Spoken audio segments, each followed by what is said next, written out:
Kabal nga ito, be.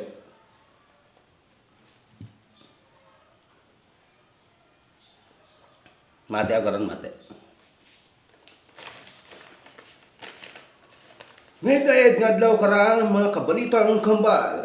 Para sa adlaw karang Miyerkules sa oras 5 sa hapon. Para sa unang balita, ginatamyaw ko anay itmed-ayad nga adlaw ro among station manager Mark Apad nga gapu pananaw makarang haponanon. Med-ayad nga adlaw kimo sir. Para sa unang balita, sa siyudad et Zambales, babae nga baligya itubi namatay sa uhaw.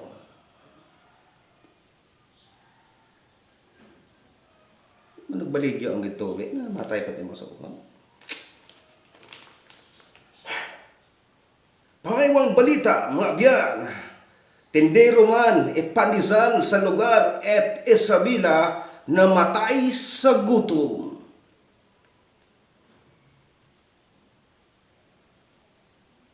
Nagkan itinapay na. Sa pangatlong balita, international, barko nga kargo dugi na daga anang karga dahil sa magain nga tiyempo nangunod.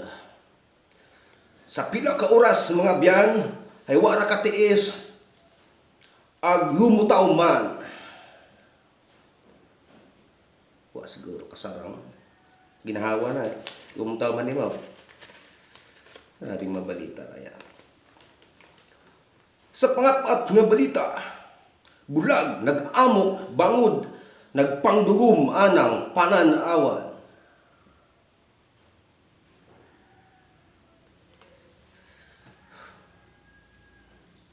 Balita na. Sa panglimang balita, mga biyan, dalagita naligos sa dagat nagunod. Haabutang basa at mga residente agen responde.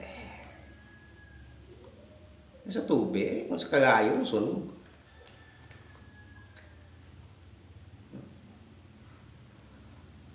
No, panganon nga balita, mga biyan, 120 anyos nga magugang, champion sa dalagan. Wow. Dahil anang kontra, bau. Masih magtikang. 120 anyos. Agdaya tanan atong balita makarong adlaw. Kung may inyong balita, paki-comment lang agud atong matalakay. Abugid nga salamat mga kakambal.